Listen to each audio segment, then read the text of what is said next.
Looking for a better way to find your favorite movies and shows? The X1 voice remote lets you find your favorites with your voice. Take the Xfinity X1 Challenge and see how your service stacks up to Xfinity at xfinity.com/challenge. Or now until June 26th, new customers can try Xfinity with the starter XF Triple Play from Comcast for $89.99 a month for 12 months with a 2-year agreement. Plus, get a 30-day money-back guarantee. Call 1-800-XFINITY or click today. Restrictions apply. Equipment, taxes, and fees, including broadcast TV and RSN fees extra and subject to change. After promo, regular rates apply. Blog Talk Radio. Hello, everybody, and welcome to the Goddess Suite. This is Holistic Gals. Who else is on the line? Hello, hello, hello, hello. Holistic Gals is on the line. Tonight, we are talking with one of our favorite guest, contactee Fleurbrun, and she's going to be bringing her insight on the MK Ultra and what's in store for Halloween. You know, so many tales about Halloween. I saw a post the other day that said, are you Christian? Do you celebrate Halloween? Should you or should you not? And why not? So it's going to be interesting to see what her insight is about Halloween, and if she celebrates it, and do freaks really come out at night? That's what I'm wondering. So I'm trying to find a great song for tonight. I may do some Freaks Come Out at Night by Houdini, since it is October. Let's see.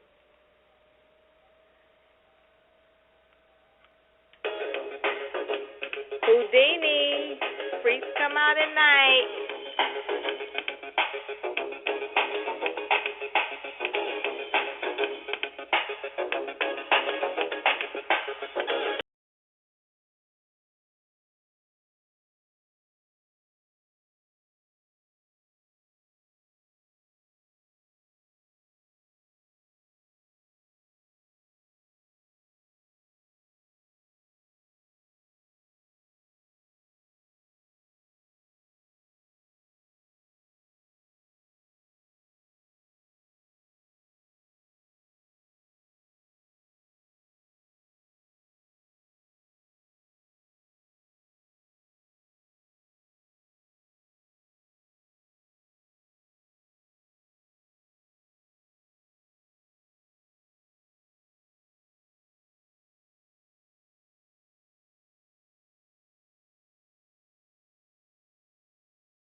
freaks come out. Right. That was most definitely a oldie but goodie. The freaks, the walk-ins, the reptilians, and some more come out at night. They come out in the daytime, too, They not too, just right. night. Not just nighttime. Oh, my goodness. Well, look, once again, she's just like a dog. She's one of our favorites. We can't say she's coming to the stage, but coming to the air is that diva with the flair, melanated goddess, Fleurbrun. Is she on the line? I believe so. 914? Yes. Okay. Peace, queens, beautiful goddesses. Welcome, goddess. Welcome. How are you ladies doing? Wonderful. How are you? I am well. No complaints in the Matrix this evening. I know that's right. Oh, wow. We're happy to have you, Fleurbrun, because when you're on, it's always so much fun, even though we're talking about a topic that's unconventional, but you make it so fun. So, thank you. Thank you for having me on. I love speaking with you, young ladies. Beautiful energy, beautiful goddesses. Thank you. So what's been going on since this blood moon? Ooh, well, we've had, even though people have assumed that nothing has occurred, you were never going to see something really huge. You'll see a trickling, what I call a trickling effect, is like little things, little culmination of things happening. If you know now, we've had that shooting in Oregon, I believe it's Oregon, of the young man who shot, again, 10 people? I'm not quite sure the number. I think his request before he shot them was to stand up and to speak their faith, whatever religion they were. And I believe he shot all the ones who made the claim to be Christian. I believe so. I think some of the things that are occurring are, with that in mind, I think that is part of what maybe the blood moon is doing. It's driving people to do things or to engage in activity to cause a bigger effect of people, to cause people to see things. Like, we were talking about the blood moon bringing on the effects of people being able to see more, being able to maybe, their abilities showing up more. But what I'm seeing is that people are starting to be their real selves. I don't know if you remember that movie with Jim Carrey where he can lie. Liar, liar. Mm-hmm. Yeah. Liar. Mm-hmm. Yeah. I remember the movie. His son, I think it was his son, asked that his father always be able to tell the truth, and he was unable to lie. Right. So, 2015, which is the great reveal, I believe the blood moon brought on this super effect of not being able to keep anything suppressed. So what you're seeing is a massive amount of things coming out into the open that would normally be suppressed. So people's behavior, if they had any sort of idiosyncrasy with somebody's culture, religion, race, it's coming out. But also there's going to be a backlash of that too. Anything that has, Donald Trump was always abrasive, but right. I don't think he ever really held his tongue, so I don't know if I can use him as an example because bones are flying out of his mouth. But what we started to see after the blood moon is another form of bowing over of truths coming out, things that are driving people to behave in maybe disturbing ways, but in ways that they normally would keep suppressed. So the suppression is over for everything. So that guy who had a crush on you ladies, now he may tell you right now. I want to give something good, too. He may tell you, he may not be able to hold it in anymore. He may just tell you how he felt, or that, or that person that you could not reveal who you truly are, it's coming out. You can't lie anymore. It's almost impossible. And if you do lie, something will blow your spot. That's what I think. Yeah. Yeah. So, that is so fun. I just think the blood moon, and of course the blood moon is further bringing out people's psychic abilities, which are, some of you may be seeing more reptilian eyes, or people showing up and, seeing colors around people, or like I saw a picture earlier that you sent me, like seeing an orb, someone's orb around them, their colorful aura. Right. Field around them. You'll start to see those things now. So there aren't any locks on any ability right now. It's all being released. Okay. And I definitely noticed some wild stuff since that blood occurred. And also, for the family that's listening, you have to check out the last show when Fleurbrun was talking about how to break the hypnotic code. Because, boy, when you start breaking that hypnotic code, you start to see things. You're like, what in the world? Word. Everything coming out. You will see it. And I was telling her earlier today that my husband had this dream that he kind of thinks we a little cuckoo, but he believes in the little stuff we do.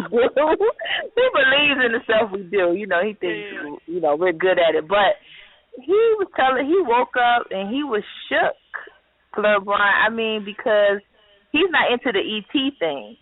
And he was like, oh, my God, these things came and got us, and they took us to this planet. It had 4 moons. And it was some old-looking people with these huge eyes, and it was like all these people there that were our family, and they were like, come in, we missed you. Y'all back from y'all journey. Oh, my God, we missed you so much. And one of them was like telling him, your mission, told him his mission down here was to believe it's true. Because, he's on the fence about the ET thing.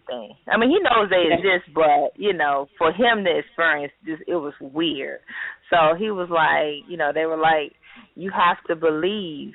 And then they told me my mission, and he was like, we were swimming in the water, and the water felt like being in the womb, like it was like the water was alive. And he said the city had these colors I can't even describe, and the people there, it was just like love, and like, I just wanted to go back there. And I was just like, what? Like, what is going on with you? Because this is not the type of person to be talking like this, so it was freaking me out. And, I'm like, wow. So I said, well, this is to let you know that you are not I believe you had that dream to let you recognize that you are not your physical body. Don't be so attached to this realm. You're not of this world. That's right. Absolutely. Right. Absolutely. So, I think it's beautiful, but it's it would make sense. He's with you. So if he is with an awakened, galactic ancestry, starseed, it would make sense that is who he is as well, whether he chooses to acknowledge it or not. The dream is bringing him to that realization that he comes from something else. He's bigger than the flesh and bones that that we're locked into at this moment. Right, exactly. And they told him that if he didn't believe that they were going to take his life, eliminate him. And he said, what does that mean? They said, we'll take your life force and you're coming back. He was like, oh, dang. Well, that is to give him an awakening. Yeah, but listen, they're keeping it 1,000 with him. They're keeping it real, because now being on this earth is not for the weary. You either gonna play hard or go home. That's it. We passed the point of learning, tiptoeing around everything. We're in the zone right now. So it's dowdy at this point. You have to get it. If you don't, you're going to end up walking in an open hole and you won't be able to get back out. And I'm glad they put a little fear in his heart so that he realizes how to do it. Right. Absolutely. And it's stay with him. It's going to resonate with him, and it's going to probably just motivate him to further investigate this realm that he's not acknowledged or hasn't wanted to believe in. Right, because, a while, I'll say like last year, he woke up and he had these 3 dots. It was like perfectly an inch from each other. They were holes in his arm, like he was injected. It was like in the shape of a triangle. So I went online and I was trying to investigate because I said maybe that's some kind of alien mark because he didn't have it on there before. And so I went online and I found other people who, were Caucasian and said they were abducted and all, then probed and whatnot. And they had the same exact triangle on them too. Right.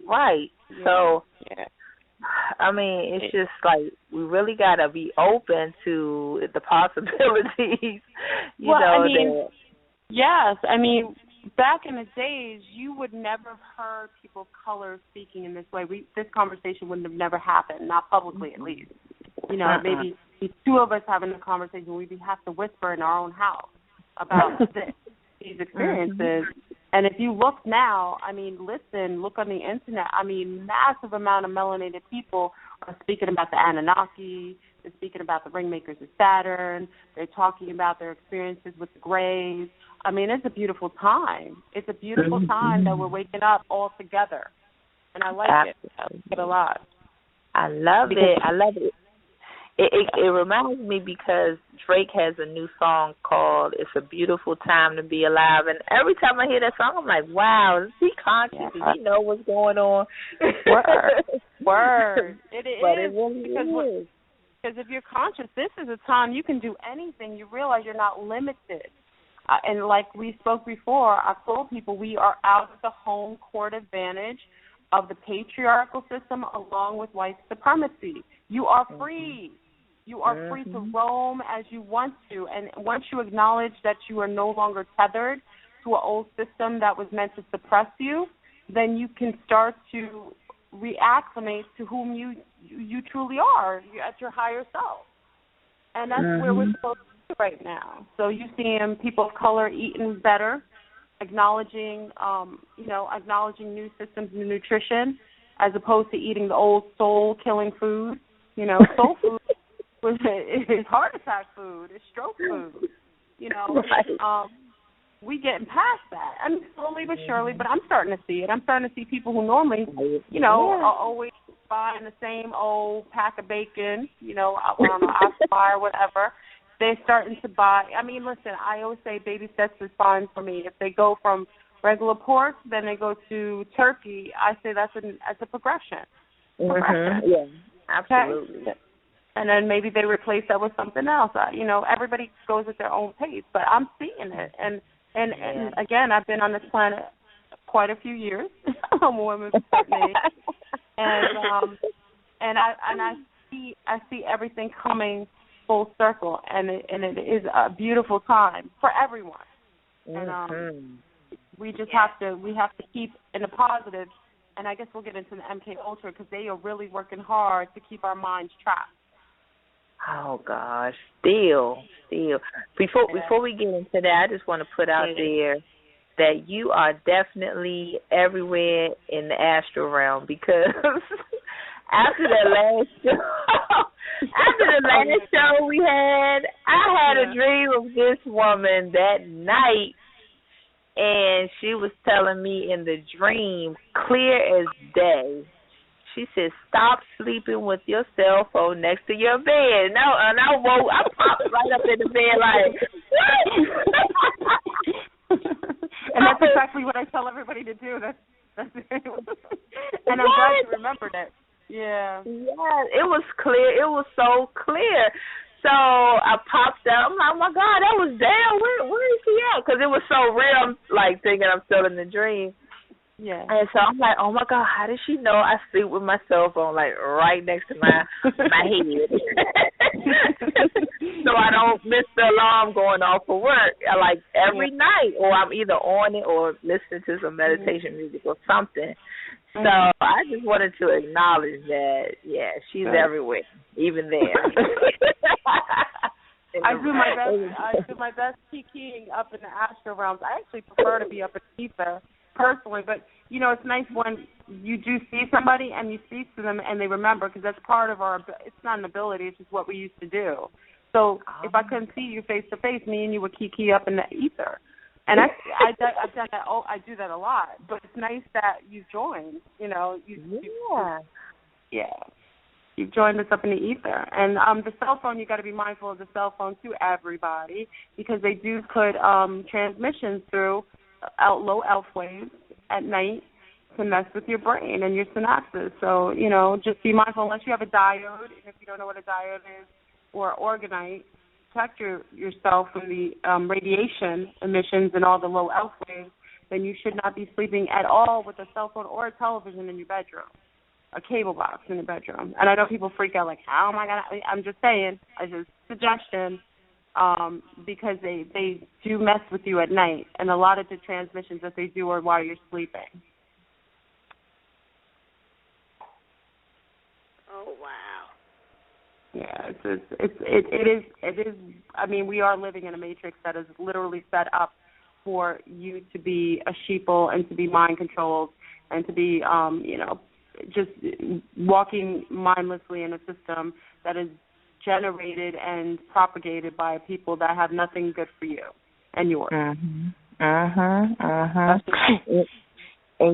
also, Fleurbrun, remember we were talking about how Crazy White German came online. Oh, yeah, like right after she told me this about staying off the phone in the dream, I said a day or two later he pops up with a video saying, talking about cell phones and how they are like weapons and all of this stuff.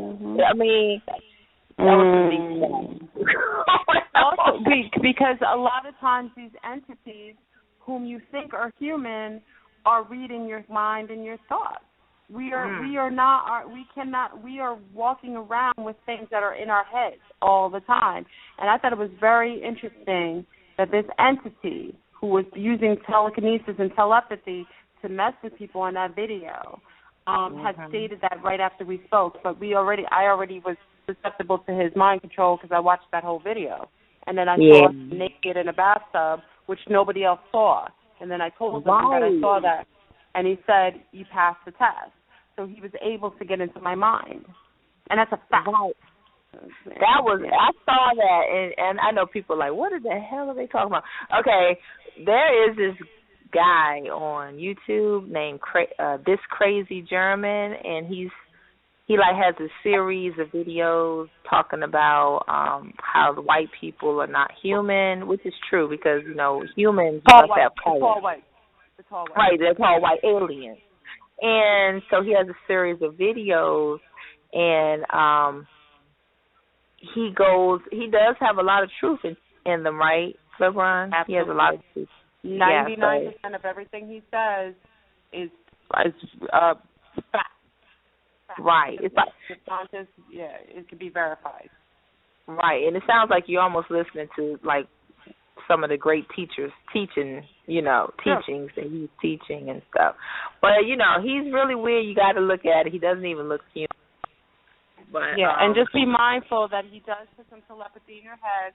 So if you start seeing weird things just be mindful. Watch this entity. He is not. I don't know what we are not sure what he is, but we know that he has access to information, and he is also either using some technology to be able to get into your mind, or he has some ability that he's utilizing to get into your mind. So just be mindful when you observe his videos that you protect yourself, whether you have a black obsidian on you or some black tourmaline. It kind of helps to guard you against any sort of infiltration into your mind. Absolutely, because I was watching one of his, I think, close to the last of his videos where he started saying he's going to be doing telepathy and all this stuff. Mm-hmm. And I felt my crown chakra just open wide. Yeah. I'm like, what the hell is going on? So I was like, I don't know what it was. Yes, he's inserting it. And also these entities are not allowed to do anything to you without your acknowledgement. He tells you that he's about to do it, and he has to do that by universal law. So he's telling you he's about to put crap in your mind. And, we have the option to listen or to move forward and step out of the arena, So right. Exactly. So if you dare, I guess check them out. This crazy man. If you dare. So, yeah. but anyway, enough of him. I'm not giving him too much attention. But back to the subject and what's going on. The blood moon, and we're going into Halloween, another ritualistic time of the year. How are they infiltrating us this time? Well, this is a very excuse me. Hold on 1 second. Mm-hmm. This is a very big year for our quadrant. Our fourth blood moon, and we know that was the opening up of Pandora's box, so to speak. And remember, October is a ritualistic month. It has been utilized for many years to invoke entities from the other side. Now, the difference is with this year, the other side has access to us as we have access to it. So now, when October 31st comes along, which is a ritualistic time for the Dark Cabal to do a lot of their rituals, and a lot of children are kidnapped during that time for ritual blood sacrifices, people really watch your children around this time. I would be mindful because it is the end of a cycle for many, and they are very desperate entities right now, attempting to do whatever is necessary to keep to be able to feed still, and have at least get the last grab bag before they have to bounce. Literally, I'm just I'm keeping it real. I don't want to scare anybody, but that's the fact. During this time, this is normally before Halloween was created as a holiday. The holiday itself was created because during that time the veil is the thinnest, and that is when entities, ancestors, and others on the other side were easily permeating through to our side. And why they created the holiday, so you wouldn't recognize these other maybe frightening-looking entities. They can walk in and out of our world, and you would never know it's another entity because we dress up as horror figures, creepy things. So you wouldn't know another creepy entity from another side is in because we're all dressed up. It could just be a costume. That's why it was created. And also, it's the best time if you want to contact any loved ones or ancestors to speak to them, to have communication, to find out things that maybe you require for your spiritual growth, or just to have contact with lost loved ones, mothers, fathers, daughters, sons. This is a good time to speak to them and have full contact. Now with the veil already being open, I don't know what's going to happen on October 31st. You might just see entities straight in front of your face. Yeah, because the veil is open already. It was pierced open a little bit during that time. Now it's 2015. We already have the veil open, so I don't know what could possibly happen this month. It's maybe it's going to be a little more overt. So just be mindful of that time. It's a ritualistic time for the Dark Cabal. They utilize this time to create rituals, and this is the biggest blood sacrifice time. The most children that are taken are usually kidnapped right before Halloween, and the day after Halloween is slaughter day. Is when they kill those entities, those children that they've kidnapped for sacrifice. So many of our melanated children are the ones missing in mass droves. So just be mindful. The ones that children go out. Make sure you have the buddy system. Make sure we have cell phones now. Keep in contact and just know what's going on. More knowledge is more power. And that's it. I want you to address why do they sacrifice, especially melanated children? What is the purpose behind that? Children, they release. It's a couple different reasons. These entities, I don't want to call them people, but these people these entities that are posing as people feed off of the fear and the energy that is released during the time of death. I think the Tall White went into that in one of his videos. That's why I said he was really, really keeping it real, is at the time they terrify these children to the point where when they pass, they release a certain type of enzyme, a certain type of euphoric kind of chemical into their bloodstream, and when they're passing, these other entities consume that flesh, and they absorb that chemical, which is almost like a drug. And sort of like a fountain of youth for them, also gives them a euphoric feeling. So, and also the sacrifices for the entities, the demons on the other side, who require it for these entities to uphold a certain amount of status in our matrix, wealth, power, and all that good stuff. So it's a couple of different reasons why they do it. Okay. The melanated children are just easy. Well, you know, in our time that we were passing out of, it was easier to get a lot more melanated children easier. If they disappeared, there'd be less people looking for them as quickly. You know, we're living in a time where our children are more acceptable to being kidnapped as opposed to, you know, others. That's just what it is. And also they harvest our organs also in our melanin. Exactly. And so being though that they abduct a lot of melanated children, is this just something that the Caucasian people do? Is this something that, you know, black people also benefit off of, and Hispanic and other races? It depends on where it is. I mean, melanated children being kidnapped the most, like I said, they do harvest our organs because melanin is a regenerator, and our organs are the strongest and most regenerative. We have the most regenerative qualities DNA-wise, so that's the reason why, number one. But who does it? There's a number of people, and I don't want to say it's all white because we do live in, you know, we live in the United States, so there's more European base here. But in Africa, you have many Africans who are also engaged in this activity. But it is for the, it is at the request of the European, what we call the European, so to speak, who's requesting for this. But there are people of color engaging in this activity of kidnapping too, because we see that a lot in Sudan and a lot of other African nations. Now, Fleurbrun, what would you say to people who have on their driver's license for the section that says donor, and they put yes? Never do it. If you're a person of color, never do it, ever. If you're a black male, never do it. Okay. Never. Okay. Yeah. First of all, your organs are already, once you do that, they go into the system, they find out your blood type, they find out your bone marrow match type, and they've already pretty much signed your death warrant if you're healthy.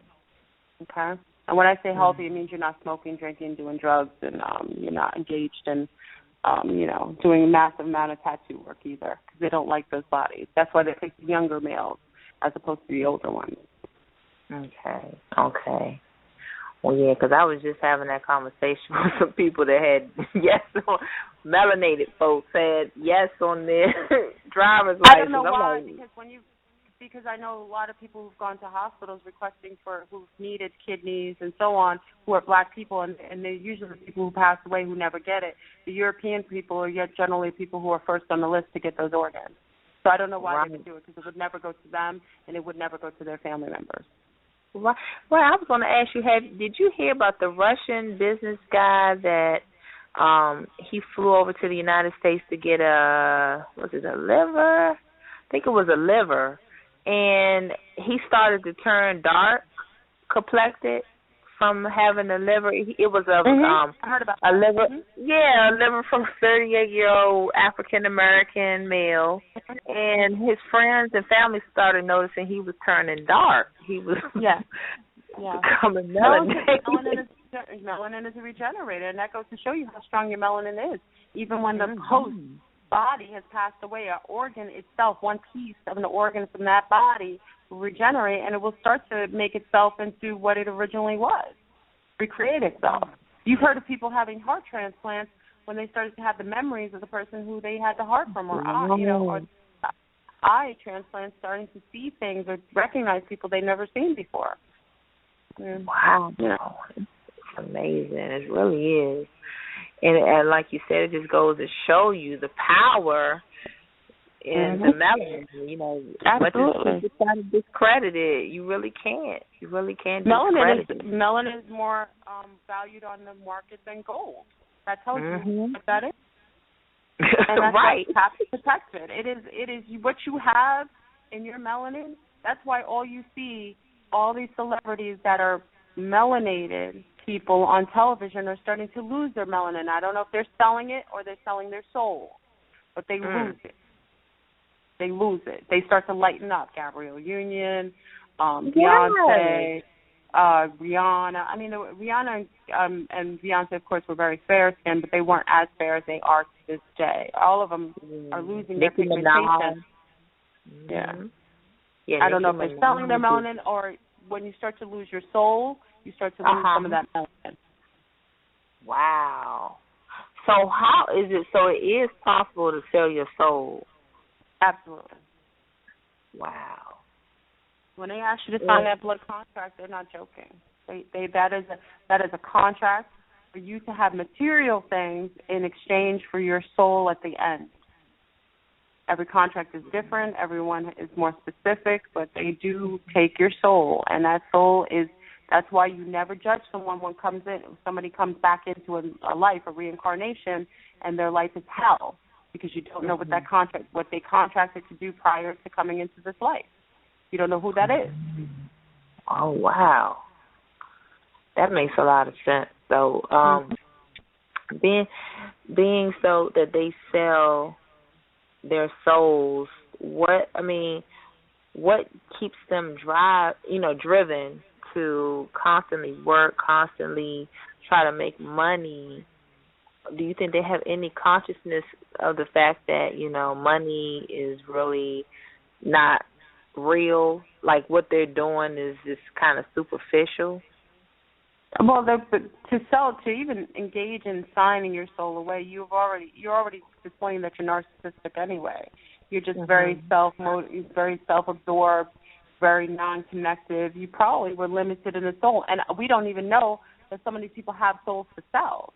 Some may just be empty seaters who get demonic entities living in them, and then those demonic energies that are living inside of that empty seater, that person that has no soul, has those liberties of having wealth and so on just for being in this world, because they're demonic. They can they're going to do demonic things. They're already going to do things that are going to uphold the matrix in the lower realms. So they are allotted wealth and prestige and all that good stuff.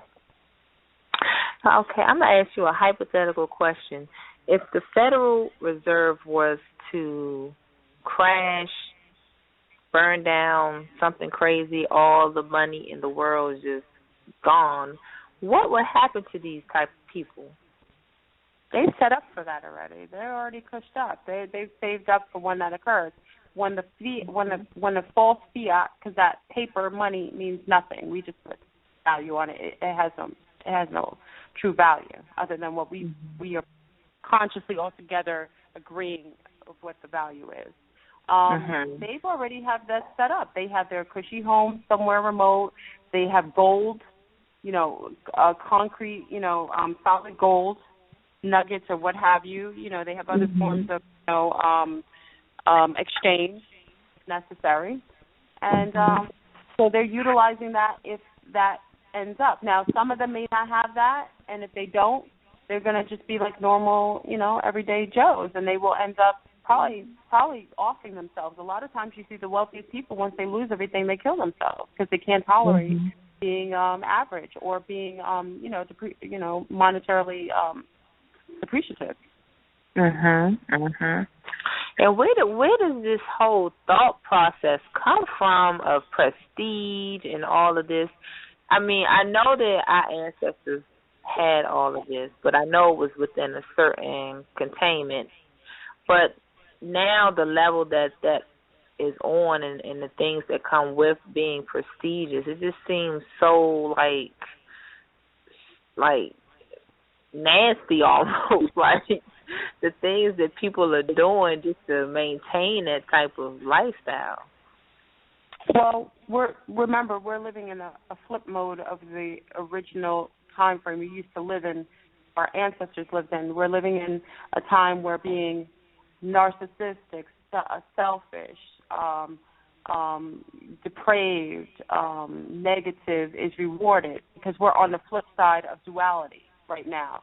So in this flip mode of duality, the more negative, the more narcissistic, the more sociopathic you are, the more negative you are, the more depraved sexually you are, you're rewarded. Back in the other paradigm, flip mode of that, the kinder, the more lighthearted, the more giving, the more nurturing you are, you were rewarded. So we're living the flip mode of duality. We had to experience both in order to understand what balance is. You cannot be one or the other. You should be the equality of both in a balanced way. Materialism is needed to sometimes exist, but not to the negation of your soul and to the negation of your quality of your heart or your goodness. It shouldn't be that way. It should be balanced with that. So what we were living out is the devil's realm, which you would consider the devil. I use that term. I don't really believe in that, but I'm just saying we're living in the old paradigm where the sociopath was ruling. And we can see it everywhere. The pimp mentality, like pimps were known. Men who slept with 50 million women were given pounds. The more depraved sexually you are, the more sexual behavior that was really disgusting, depraved, was considered to be desired. Okay, that was where we were living. That's passing away. Now you're starting to see consequences for people who are living in that depraved state of being. It's passing away. That will no longer be something you have to be to be able to accumulate what you consider to be abundance. Now, if you're a good-hearted person and you're doing right and you have integrity, you will be rewarded with material things, if you consider that, or abundance, and however you see that. Abundance in health, abundance in love, abundance in having anything you need at the time you need it. That's how we're going to be rewarded. We're going out of that realm. But we had to experience it. We did. You can't have light if you've never experienced dark. You can't recognize light if there's no dark. Same light. Right. Okay? It has to be the balance of both. Absolutely. And speaking of being depraved, can we go back and touch on the Pope for a minute here, because he's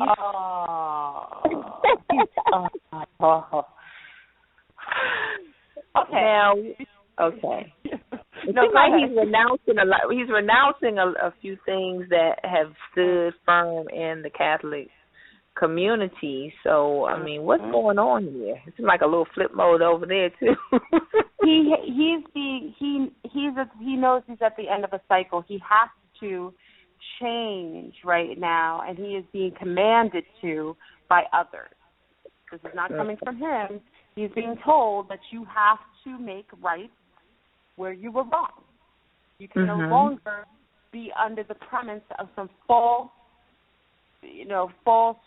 truth that never existed. You have to come fully out there, and that's what he's doing. He has to apologize to the Native Americans. He has to renounce anything that was not true, and make it known that they no longer will uphold that in their religious corporation, because all religions, in my mind, are corporations. Right. And he has to do that. Because that also shows you that home court advantage is changing. Remember, all religions, most of the most popular religions are all patriarchal based. Like we talked about, the patriarchal system's going on. What's happening is that the male no longer can hold control in the spiritual arena. They can no longer call the shots. They will no longer have that advantageous advantage that they had in the previous regime. So they all have to renounce all the BS that they were upholding to be able to keep their power. They're done. And he has to do that. And he's not. I don't even think he's human. That entity is some sort of demonic energy anyway. Yeah, he's demonic. And I've seen him because when I broke the code, that was one of the first mofos showing his face. And he ain't human. Yeah. If you see what he looks like, break the code, and you see what that entity looks like, nobody would even go near him. Oh, my Let God. alone let your child go near that man and let him touch your child. Oh, my God. And they just smile and bless people. I mean, it's just... Now, in all due fairness, do you... I know, I kind of think I know what you're going to say. But in all due fairness, do you believe that this patriarchal type thing is ever going to exit the black church? Yes. Okay. And that's what all these blatant all this blatant news about all the preachers coming out, all the news coming out about them having sex and impregnating all these women, them being gay, all this news about them. One gave AIDS to half the congregation. I mean, all of it's coming out. What that is, all the dirt is being aired out. What is that saying? So they no longer can live under the premise that they're living under this false sense of perfection, like they're gods. They're not. So everything's being aired out, just like the Catholic Church with all the molestation. That's the first stage. Once they start airing out the dirt, that is telling them that it's time to go, because now you no longer have integrity in your status. So now people will no longer entrust you with their faith. That's the first step of getting out of home court. Wow. And then you're going to start to see more feminine representation showing up in remedying that airing out of the dirt that patriarchal system has had, set up in those systems, religion. And that's in all of the religions. Christian, all of them, all male based. I mean, it's just really sad to see that they were able to have this type of control over the feminine energy, especially when women have wombs and stargates to create life, which is the most spiritual thing. And for us to be totally omitted out of the spiritual communities as the speakers and as the people who should be really having the stronghold of our community spiritually, we've not had that for hundreds of years, thousands at this point. And they're done. You're starting to see it. With the slut walk. What was it, the slut walk or whatever that Amber Rose did? Now, what was that about? I heard a little bit about it. What was she doing that for? Slut shame or something like that. Well, there we go. This is showing you that the feminine, it's telling you that many women engage in the same sexual, actually less of the same sexual behavior as males. They're male counterparts, but they are the ones who hold the stigma of being negative or dirty or disgusting, even though they're engaged with sexual activity with the same men sleeping with them. And the men do not get that same stigma. And I see that this is something that needs to be aired out. I think that Amber Rose spoke on this, but I really, Superhead, which a lot of people have issues with her, I really respect her platform. Superhead spoke on this. And she said, how am I the one who gets painted as dirty and a slut when you're sleeping with me? So why am I the slut? You know what I mean? And you're doing just what I do. You're right, and the funny thing is that they continue to sleep with her even after she wrote books. But not even that. They sleep with her, but they'll sleep with 50 other people, and maybe she slept with a handful of men, but these men have slept with hundreds of women. And they get pats on their back, hurting, breaking hearts, non-committal, making children without fathers. I mean, that's disgusting. And you're going to talk about a woman who's enjoying her sexual behavior, and she's not done. Listen, Superhead has not done what many of these men have done 20,000 times over. But she's one called the hoe, the slut. Why is she coming out with this information? Why? Yeah. Can't blow spots. Why, how could she blow spots if you didn't sleep with her? If you were a married man sleeping with her, don't start and won't be none. She can't speak about something that didn't exist. Exactly. God. And then the women that are dealing with these men that has slept with her, they go against her too. It just doesn't even make any sense. But that's the feminine consciousness coming. The divine feminine consciousness is coming in to empower women. So now you're going to start to see women come to the forefront. And what you're definitely going to see is a woman president.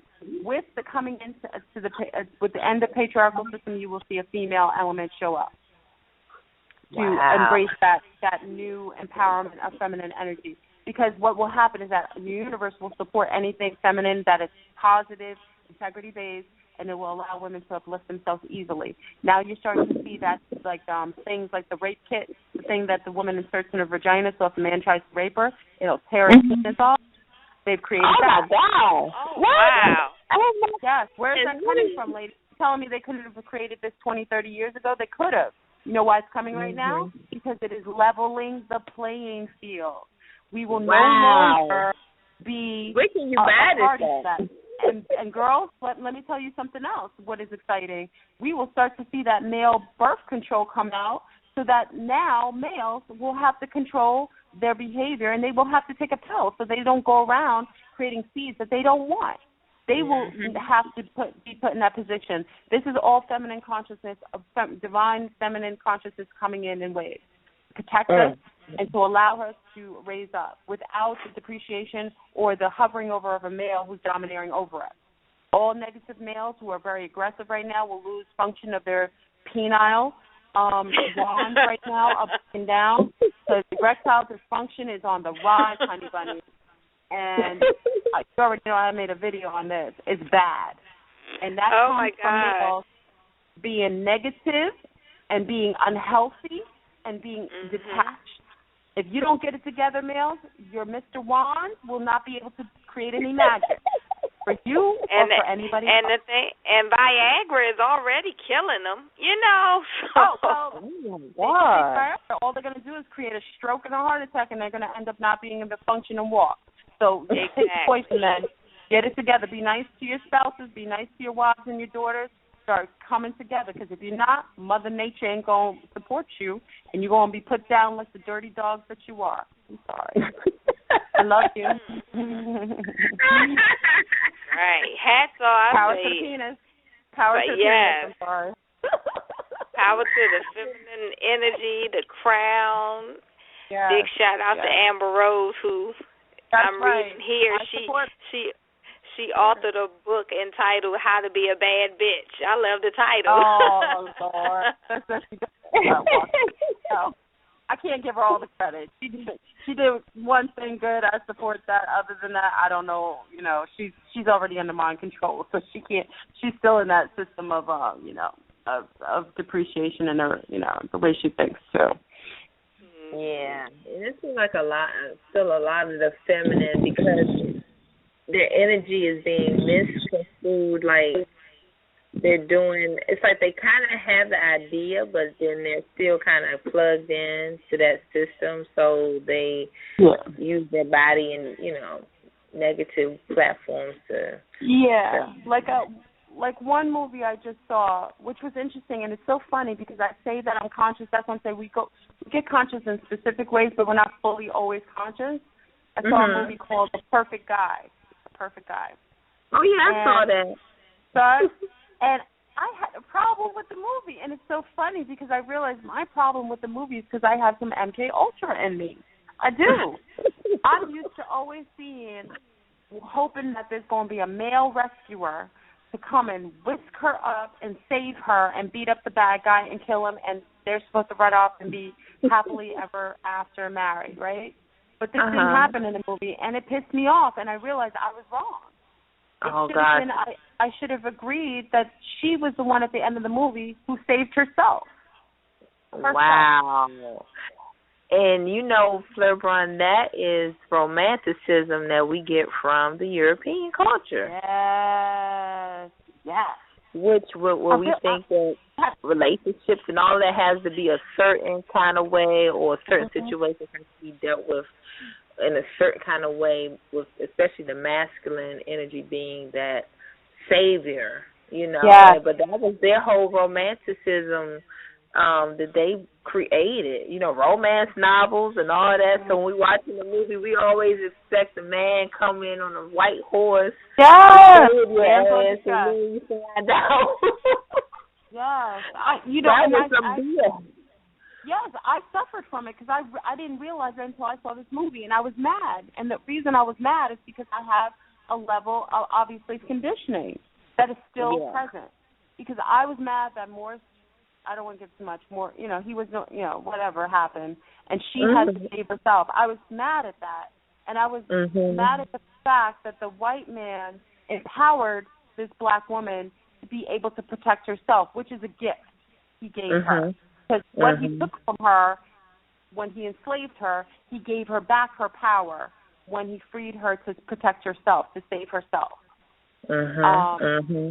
It's deep metaphysically, but I wasn't prepared for it, and I was just mad. So even I had a moment, yes.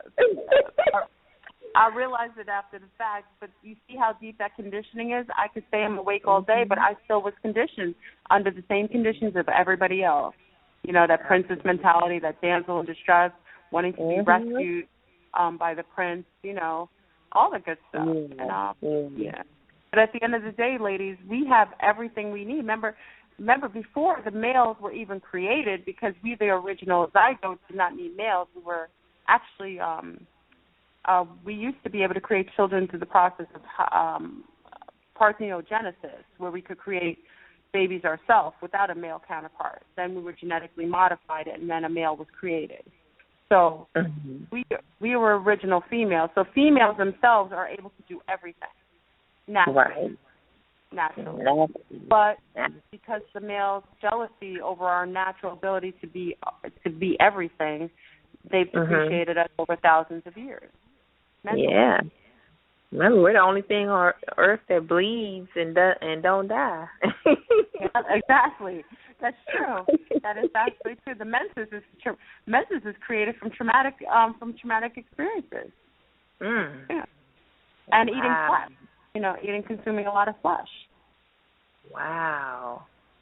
Yeah. That's amazing. So the art. I mean, is it because they had I guess that our nature had fallen so far that, we had to... Yeah.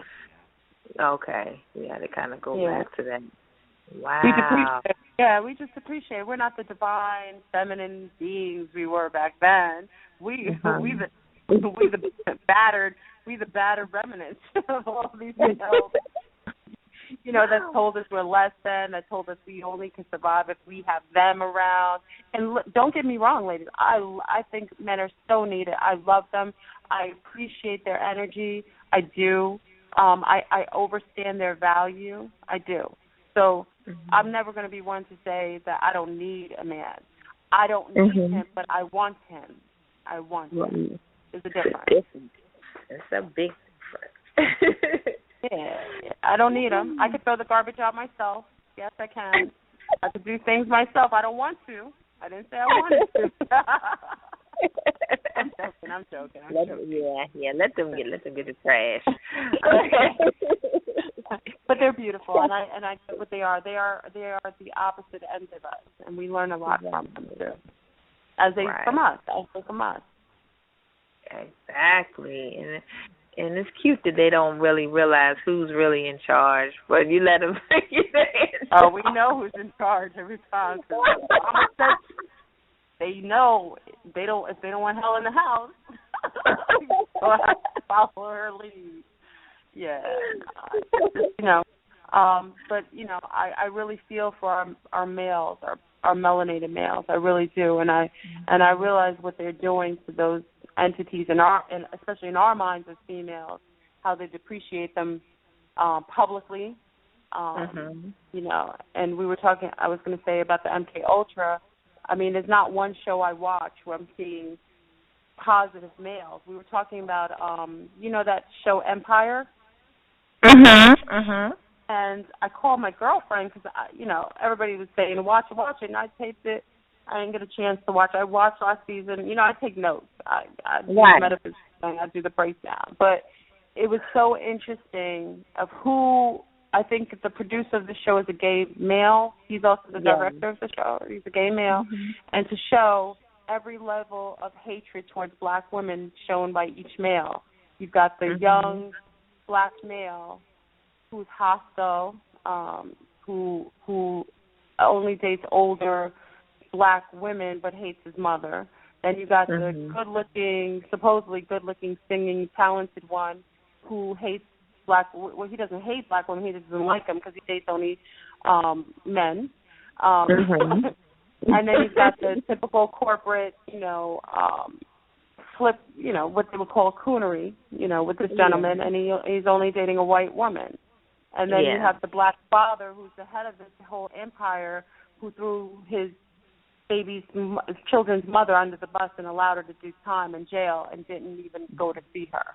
So you see self-hatred and hatred of the black woman all through this show. It's so sad. Very sad. And it's a lot of gay. It's ridiculous. Yeah, it's a lot. In our community, we would have never condoned seeing two males kissing each other on the screen. And listen, for all the people who think that I'm saying anything that's homophobic, first of all, there's no true thing about that. Phobic means I have a fear of something. No, I just know what's natural and there's a difference. Okay, so two males engaging in sexual activity, if they cannot procreate and create a child, then I know that it's against nature. That's just a fact. That's science. It's nothing I'm saying personally. That is a fact. So when I speak about seeing two of same sexes engaging in activity that I know cannot create any life, I'm speaking about something that is either created through socialization or created through some sort of chemicalization where they've lost their sensibility to be sexually healthy. That's all. Yeah. That's an example, but it's just what it is. It is, and we're seeing it all over the place. Homosexuality is on the rise. I mean, and it is a form of birth control. To be honest, it's a form of it's an agenda to keep us from reproducing ourselves. Wow. Now, a while ago, we had Professor James Small on, and he was speaking the same thing that you were speaking about. And I was telling him it was it's a guy on YouTube named Seema Ra or something like that, but he's like a Princeton, Harvard graduate, and he's all about the Egyptian mythology, and he happens to be gay, and he studied under this African guy who said that the Dogons would engage in homosexual activity to do certain rituals. And so Professor Small went off. He was like, that's a lie, because I know that guy that you're talking about, the African guy, because he talked to him on the phone, and he said, and come to find out that guy was, molested by white pastors, as a child. So he was basically pushing that agenda, the gay agenda, and trying to say that, he was a Dogon priest, he studied with them, and that they do that. And it was accepted, in that community, and that homosexual men are actually oracles because they are a balance of the feminine and the masculine. It was like really weird. It was just so weird how he knew the guy. It was weird, but he was like, "That is not true." It's not all wrong. See, there's nothing wrong. What he's saying is depraved and it's confusing, but it's not all wrong. But he's mixing some truths with a little bit of what he has been conditioned to agree with based on his lifestyle. I mean, we know now that when you have anal, is this okay to speak about? Because we got to keep it fair. Engage in any anal sexual. The reason why a lot of times during part of the ritualistic conditioning during an MK Ultra session of engaging in anal sex is because when you pierce the anal cavity, it is connected to the reptilian brain that goes up your spine. And then what it does is allows access to certain points of your chakra, which would normally be closed down to other entities. nobody speaks on that, but that's really what that anal copulation is about. That's what ritualistically is done, to be able to have access to certain aspects of that person on a very primitive level. Okay? So that's why when a boy is violated anally, he is usually able to be mind controlled easier based on the fact that he is now opened a vortex to have either entities enter into him or to have some form of formulated conditioning sociologically to be inserted into his mind or compartmentalize certain parts of his mind to be able to, to be conditioned to do certain other acts. And that's really what anal sex was utilized on a ritual level. Now we have it socialized, and you got all kinds of males engaging and females engaging in anal sex, not knowing what that does. That's opening a vortex, and you don't know what's going to enter into you or what's going to be inserted into you on a mind level. Right. And yeah. And somebody goes more into who went into that. I think I wish I want to say Crookman.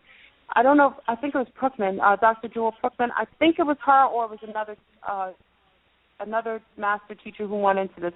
This is something people should research, because this is why we have.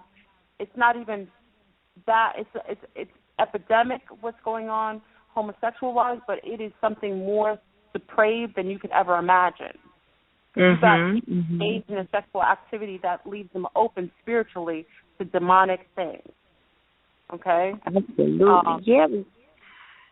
I mean, and females too. Females engaging in a lot of anal sex too. It's the same thing. It's connected to that spine, that serpent spine, that your reptilian. And reptilian part of you is connected to all the primal things. Fight, flight, and excuse my language. Things like that. So you just have to be mindful. I want to keep it real. That's what it is. And a lot of young ladies don't know. They think if they engage in anal sex, not vaginal sex, that it's better. No, you're actually making yourself more susceptible to, a gentleman taking control over you based on you allowing him to enter into that spiritual, that part of you that allows him access into your actual inside of you with that reptilian brain. And all rituals, they all have anal sex with them. Babies, everything. That's what they do. That's part of the ritual and part of the MK Ultra. I'm gonna have to send you this guy's YouTube, Fleurbrun, because he initiates actually other gay men, black men, into this society because he claims that a lot of the Egyptian gods were homosexual. That's not true. A lot of the Egyptian gods were androgynous because they weren't. Remember, certain reptiles are not sexual. They're androgynous. They're asexual. He's confused. They're not homosexual. They're asexual. Wow. Asexual. There's a difference. That's not true. Yeah. Homosexuality is a great state of being. It's not normal.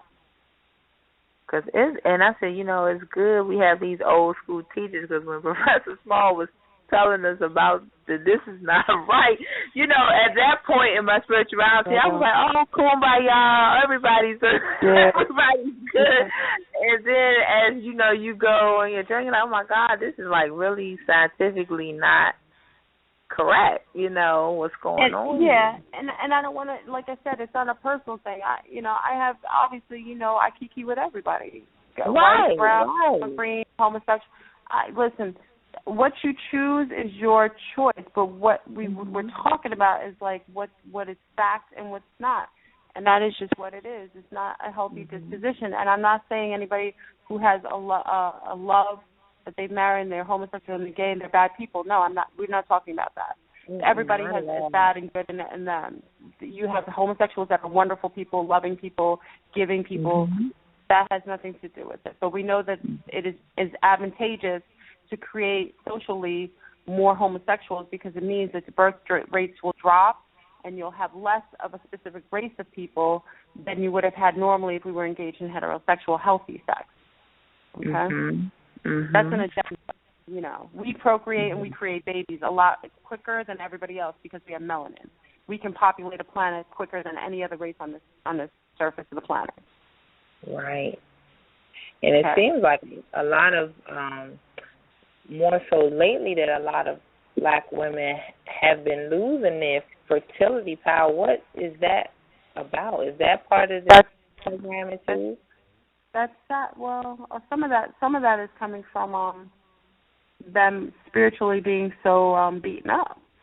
You know, father's not around, or if dad's around, he's abusive, or if dad was around, he leaves, or being molested or raped at a young age, or being, brown skinned and being called unattractive, or being seen in magazines with nobody who represents you, or it's all self-loathing. So eventually you shut down your womb because you don't love yourself. That's all that is. Wow. Now I wanted to go because I was checking out. First, I want to shout out your Facebook page. And Rocky Returns. It's a great page with a lot of information. And I was on there, and I seen another melanated person that's a contactee named Littleton. Who? Who is it? Barry Littleton. I think it was Barry Littleton. That's my homie, Barry Littleton. Yeah. Yeah. Can you touch it? I just love when we find melanated folks that's out. So I know all melanated contactees. If you want to know melanated contactees, you go through me. I know them all. A lot of them. We're finding each other. We are.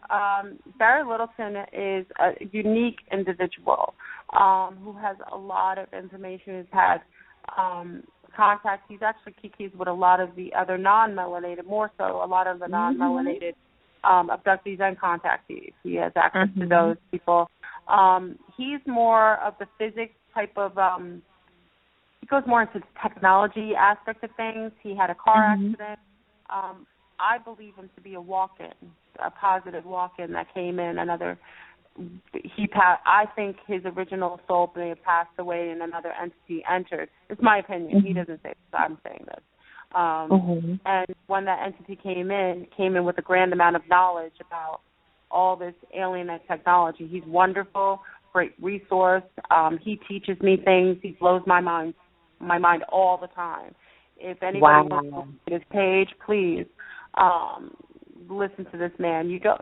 Again, every contactee, every person has their niche. His is technology. His is, he has a plethora of knowledge about each of the EP groups as well. He's an informational highway. Please, anybody just look him up, listen to his videos.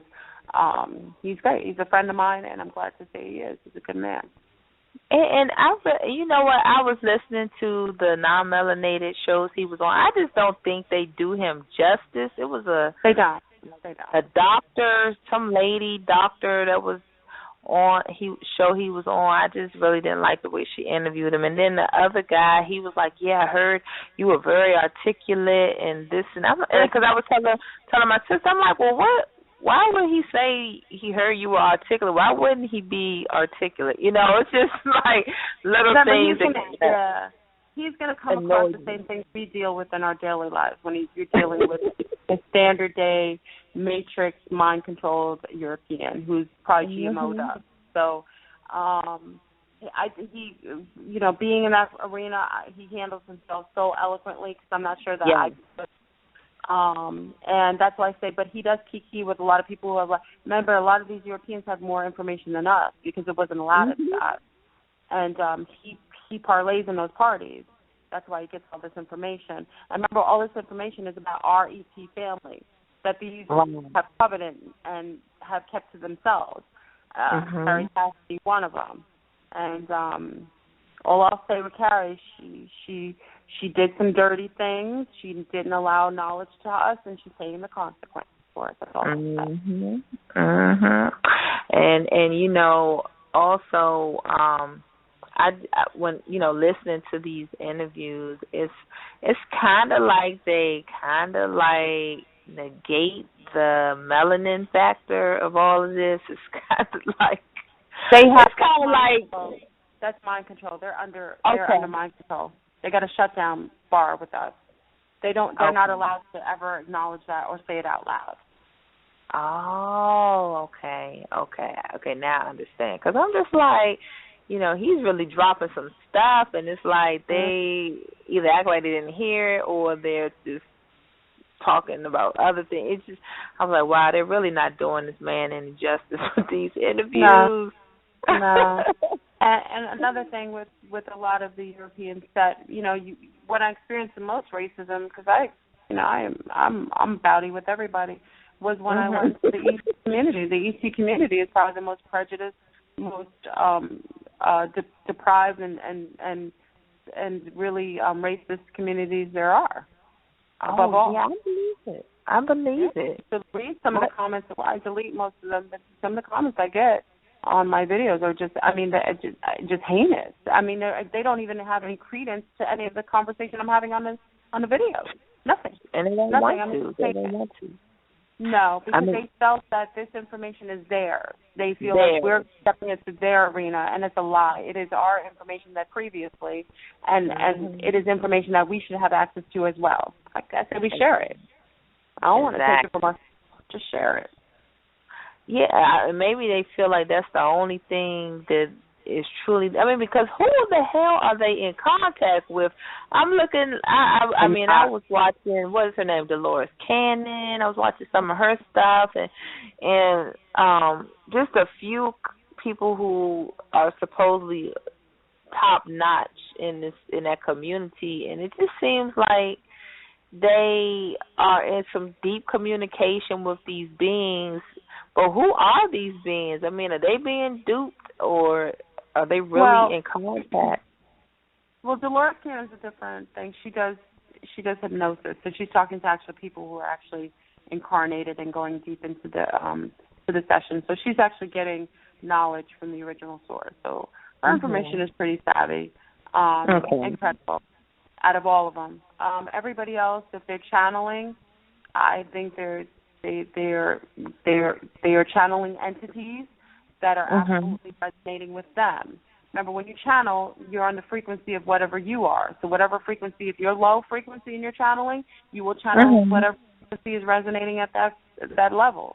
So all these people who are channeling, a lot of times, if you hear nothing about us, it is a lie. They're channeling entities that are demonic or just are utilizing them to get certain things. I don't believe 90% of them.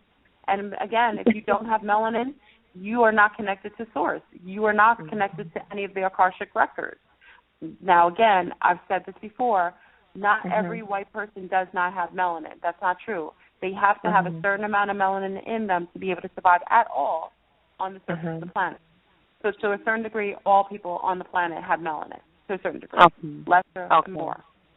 But if you have the least amount, chances are, I call them GMOs, you have zero connection to divinity and to the Akashic records, and you are not able to get any information like people of color who sit in the sun. They get information from the sun because through our coils, and that comes into our DNA. We have access to divine self. They don't. So what they do is they make up stuff sometimes, or they contact with entities, incarnates, that are waiting on the other side to dupe or to take advantage.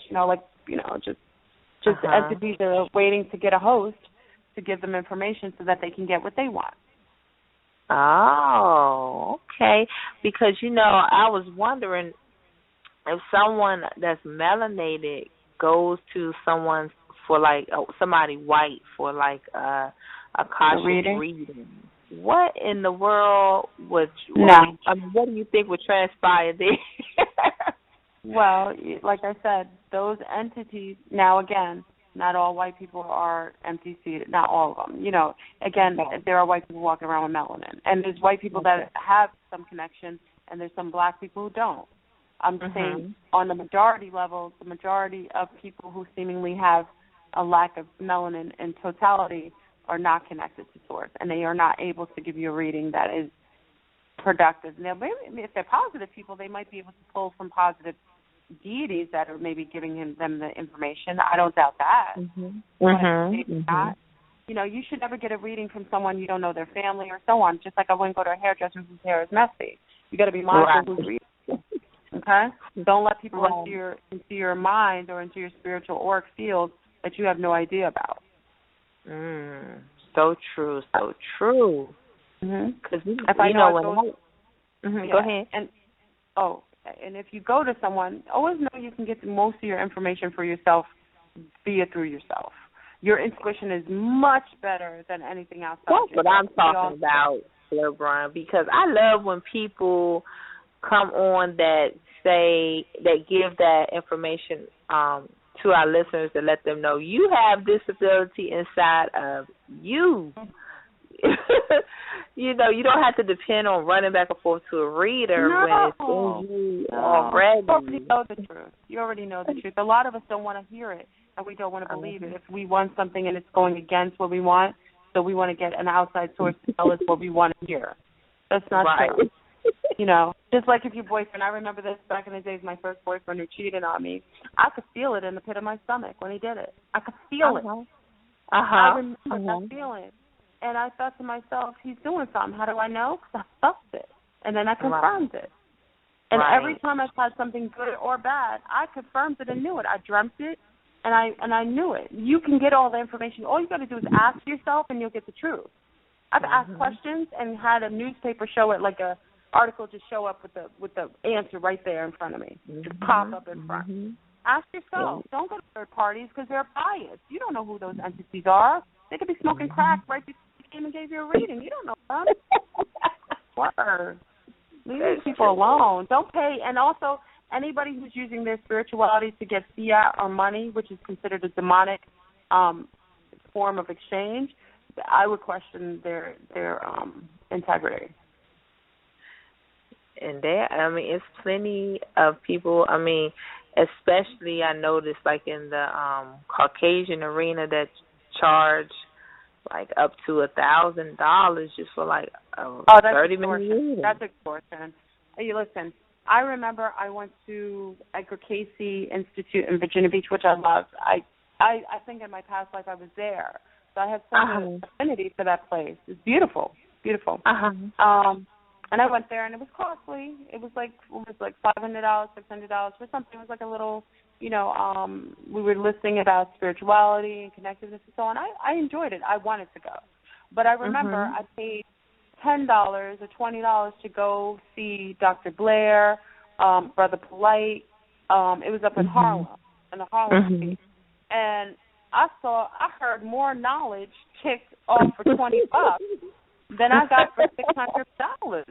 But listen to what I'm saying. And then I had another girlfriend who was my Asian girlfriend. She was like, "Is it real?" She was like, "I don't feel right. Like $20, I don't feel like I'm going to get enough from that." But listen to what she said. Listen, when it's meant for you, you don't have to pay for it. It was like change to go and hear things because that resonated with my DNA. I was supposed to get that. That other stuff, me, that was falsehood. That's why I had to pay so much to get garbage. And a lot of times, but that's another part of the MK, I think, too, is because a lot of people think, oh, God, it has to cost this amount for it to be some quality. And you still getting bullshit. I mean, you're still taking a chance. Yeah, I enjoyed it. I enjoyed it. Don't get me wrong. But we try to go to the ET conferences, which are thousands of dollars. I was trying to go at my husband at the time. We were going to go to the one in Las Vegas, which is going to be great. The UFO conference. Oh, I was so excited. It was thousands of dollars. I was like, do I really want to do that? And then I thought, nah. But you know why they do it? Because they want to enclose. They know that the Negro, the basic Negro on the street can't afford that. So they get so high so that the average person can't get those gems. You see what I'm saying? But what they don't realize is that we get our knowledge from a divine connection. We don't need that. We got to stop it. We get it from ourselves. You sit out in the sun for 20 minutes at dusk, you get all the information you need to do whatever you want to do. Trust and believe. You don't need anybody else to do so. That's the lie. And actually, there is a melanated conference. I know you've probably seen it on YouTube with Dr. Valentine and Yes, I got the tape. I got the right there. Yeah. I got look.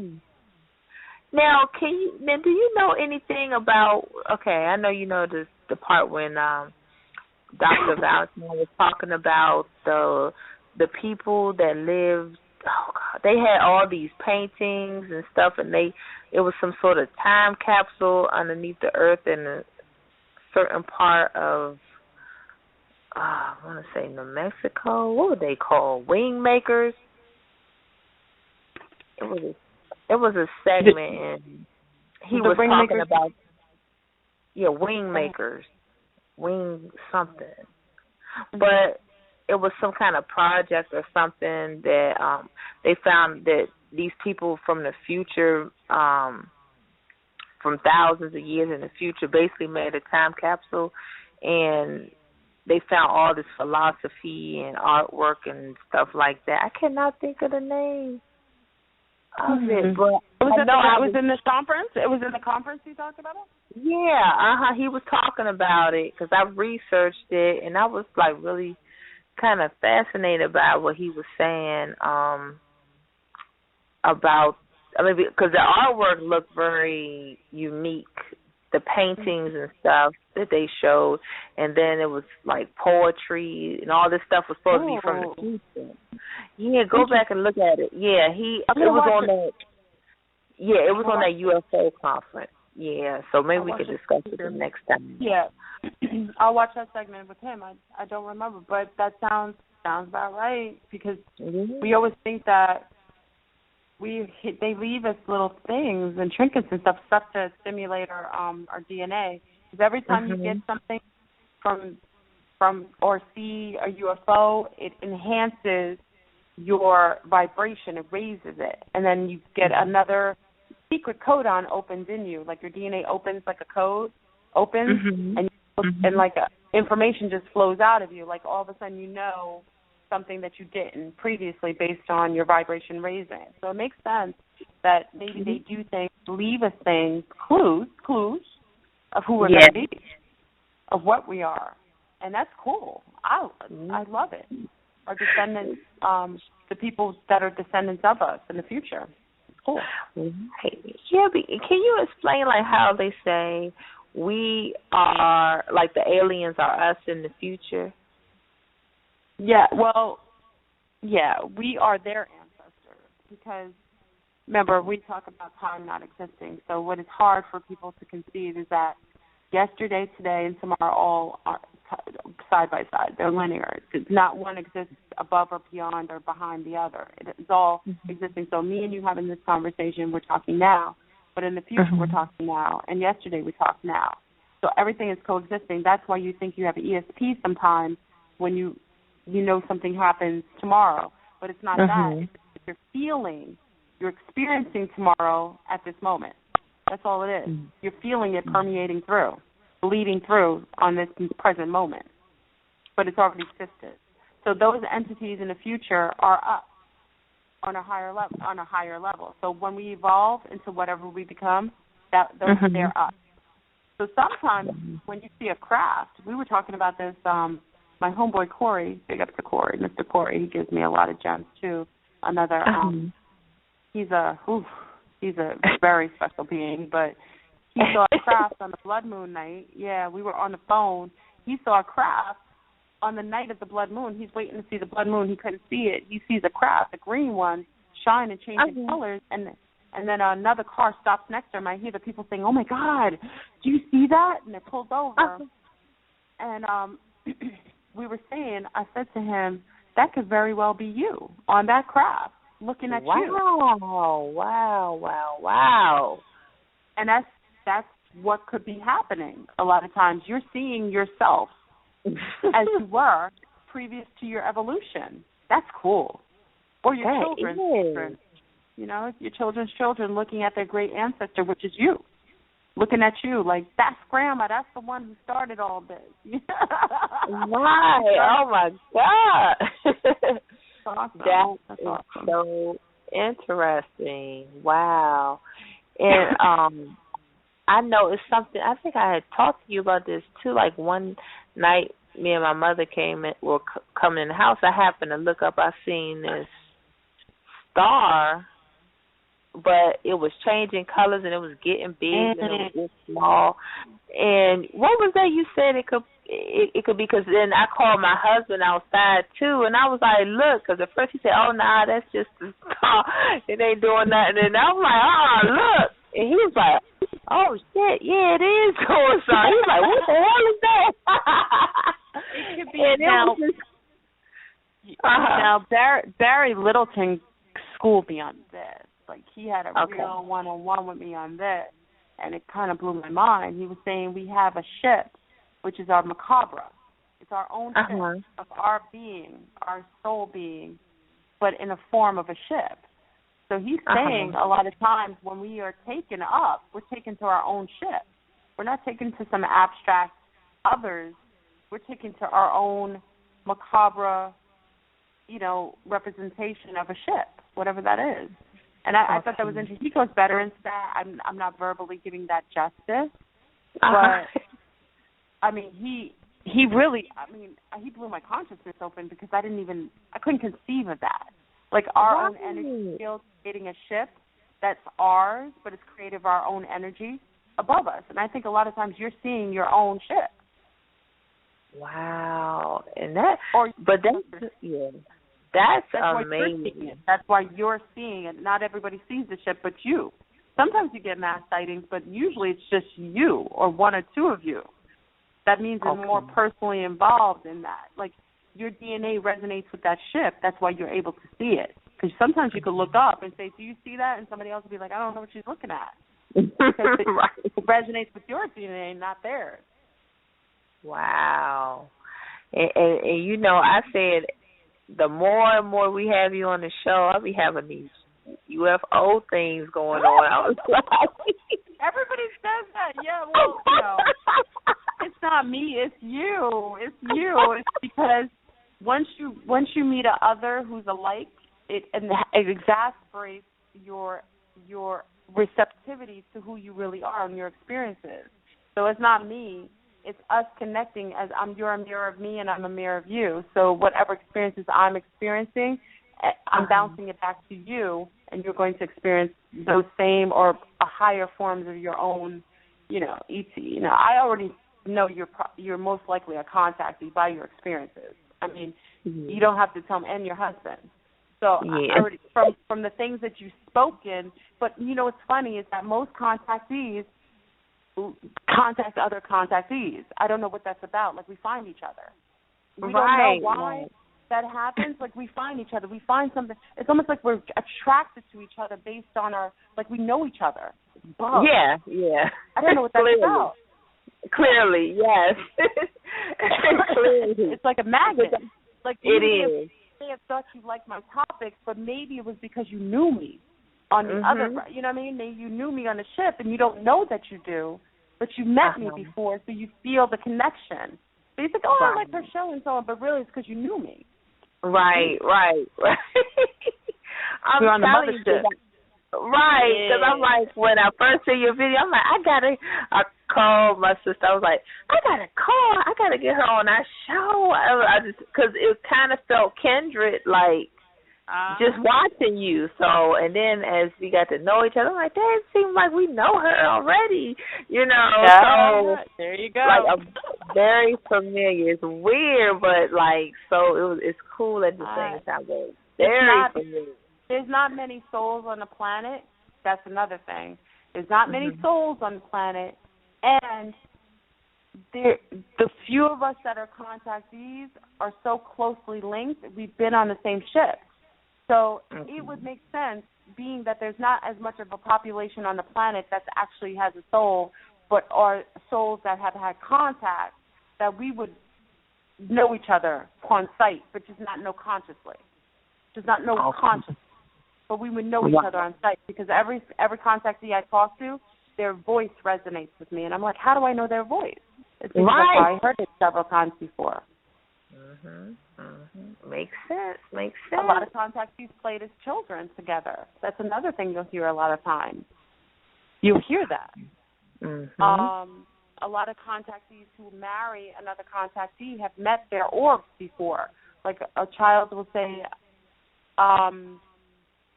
there's a book. Oh, it's a Brazilian book. I'll get the name to you. They talk about how she knew her husband because she met him as an orb, and the ETs told her telepathically that would be her husband one day. So she saw a blue orb bouncing around. That's what orbs represent, souls. You know, when you're out of your body, you look like orbs. And said it would be her husband, and she later on had a dream about her husband, and that was him. You know, wow. Being the orb, the blue orb. Right. And I meant to. Oh no, go ahead. I was gonna say I meant to send you this other picture my mother sent me today, because I was gonna tell you to zoom in on it. It looked like, I guess it was the sun, and then it looked like these little light beams coming down to the street, and then it was like because I bust out laughing. I had zoomed in on the side. And she was like, "What's funny?" I said, "Oh my God, it's like an orb," and it was like a big face inside the orb, like laughing. Snap. Yeah, because they say the crafts really, real light beings do not have crafts. They don't have crafts. They are able to travel without being enclosed in an actual craft. What we see as crafts. So real light beings just go in and out. They're able to travel in and out of different realms and different travel out the atmosphere and so on. And I told you about my first contact experience. Something flew me up. I was not beamed up. It flew me up. It held me. I felt the air. I felt it on me. I wasn't put in any protective thing, and I was taken on the ship just as is. Meeting her, and now we know our melanin protects us. We can leave this atmosphere. Others cannot do that. We can. Okay. Wow. I mean, this stuff is so amazing. And I had meant to ask you in more detail because we were texting, but remember I was telling you, I guess it was like a week ago or so, about those things that came and got me and took me to the underneath the moon. Yeah. To the bottom part of the moon, and then it was like a door that opened, and we went in. And when I got off it was a spear. It was like a bronze spear, and it like picked me up, and it was these other beings in this spear. It was a bunch of mechanical things in there, and so we went up to the moon, and then on the bottom part of the moon, it was a door that opened. And we went through that door, and then when I got off, it was just like all these other beings. I don't want to say people because I can't really recall how they really looked, but I know they had on like these bronze or brown leathery-looking suits like that clung to their bodies. And that was all I remember of the experience. It was like a very busy place. So, but I remember it was like the bottom part of the moon, and that's where it opened up, and we went through. So the moon is hollow. Yeah, there's bases. There's all kinds of entities residing inside of the moon. It's hollowed out. It was a satellite for us to control us. But they bombed a lot of the bases. It's amazing that you said that because there's a lot of beings living within the moon, and you didn't know that. I didn't. Yeah, I didn't even know it was hollow. And that's a fact. Yeah, it's hollowed out. And also it tells me what star family you come from, because every contactee resonates with specific beings from specific areas. That's your family. It's like you're their avatar. You know what I mean? You're their representative. Okay. So you got to go back and fill them in on what's going on. A lot of us are volunteers from other star systems. That's what the star seeds are. To come here and to create and illuminate and to help the process of ascension, go through smoothly. So it makes sense that whoever those beings are, and that'll be revealed to you. I would almost assume even by the end of the year, you'll find out who they are to you as a star family. That those beings who you have that interaction with are probably your ancestors, probably your ancestry, same DNA. So I'm not sure who they are. Because there are different beings inside of the moon. but it will be interesting to hear how that's revealed to you. It will be revealed, especially this year. So we'll find out.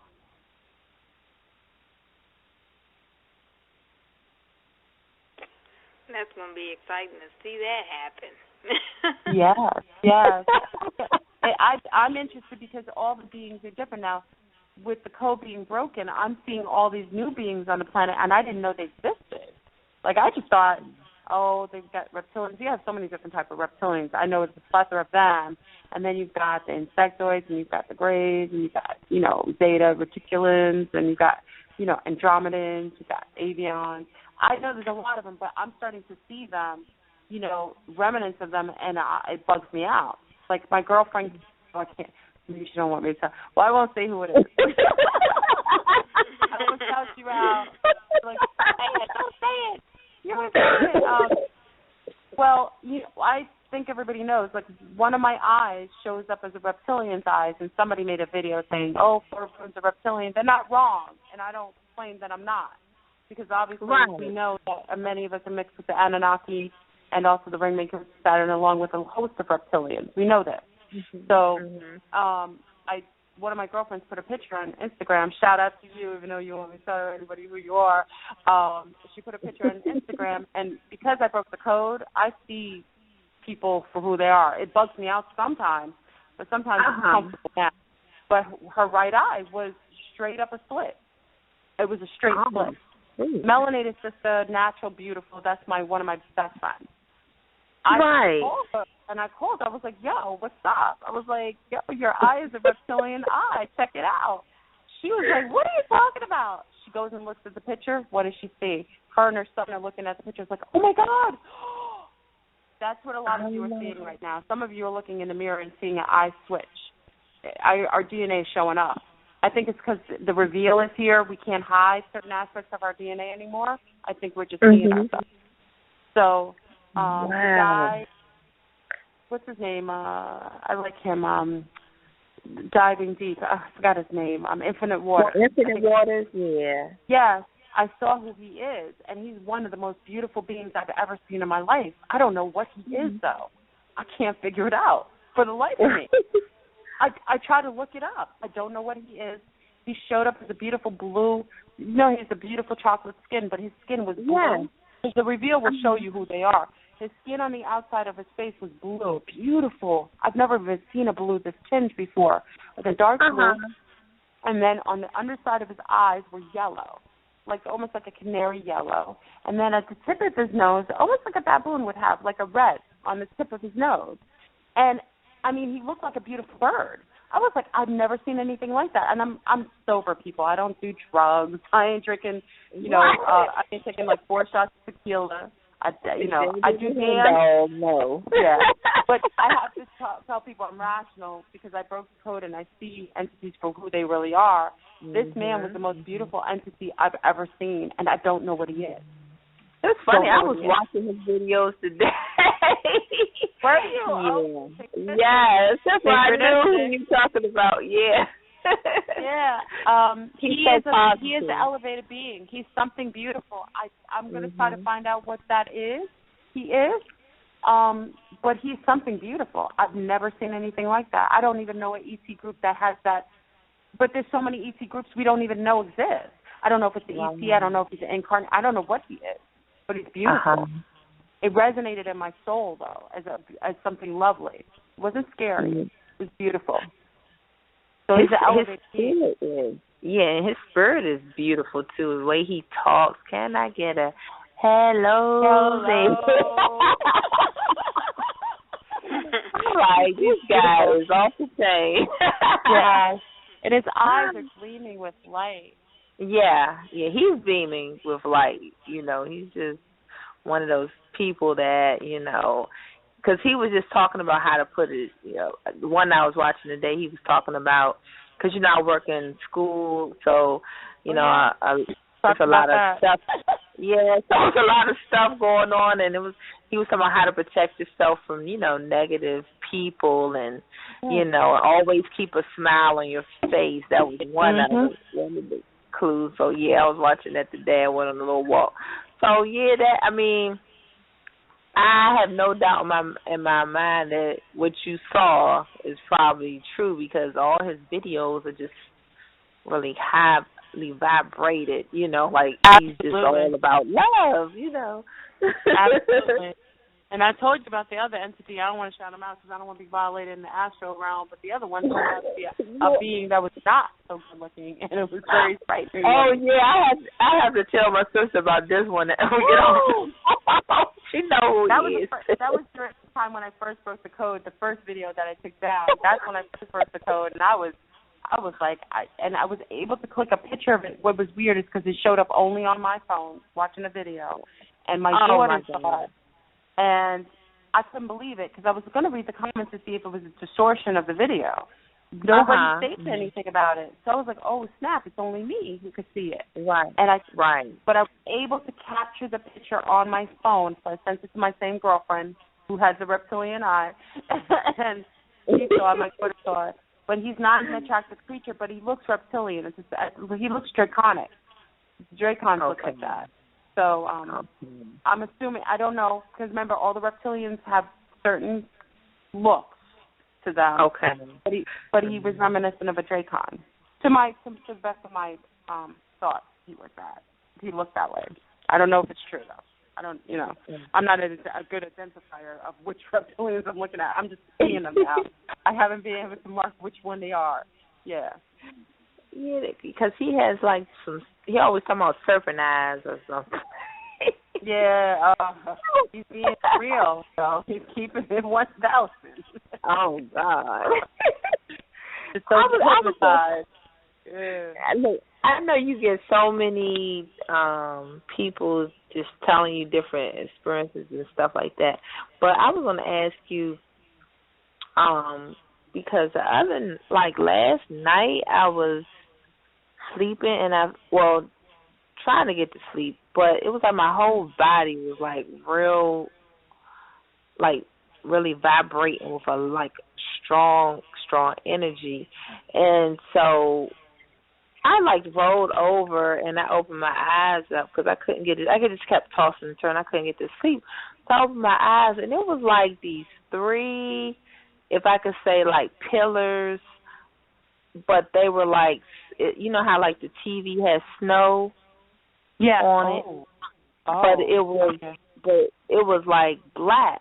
The snow was black, and it was three of them in a row, and I'm looking at them, and I'm is somebody about to beam down? Let's go. I wasn't scared or nothing. I was just looking and trying to be that observing eye, just looking, but not trying to have more emotion to whatever was about to happen. And then it just I think once I started thinking, then it just disappeared. Okay.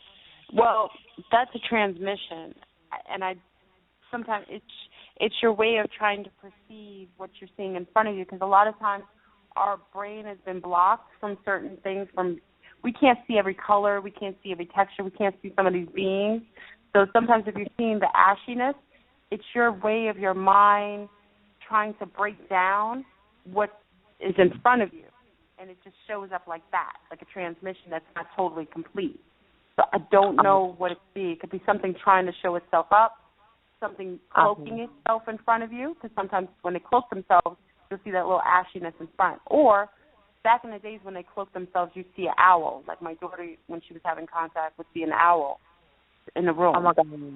I would see, I used to dream about owls all the time, but they were realistic dreams, an owl flying up, getting caught in my hair, or those type of dreams.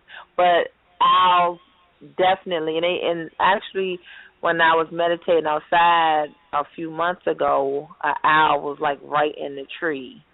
Are you serious? Meditating.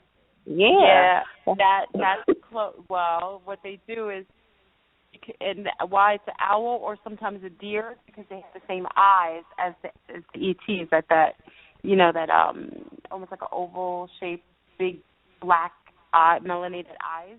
So those are the only animals that are reminiscent of those that look similar to them, and our brain can switch to seeing an owl as opposed to the entity that the gray that's standing in front of you.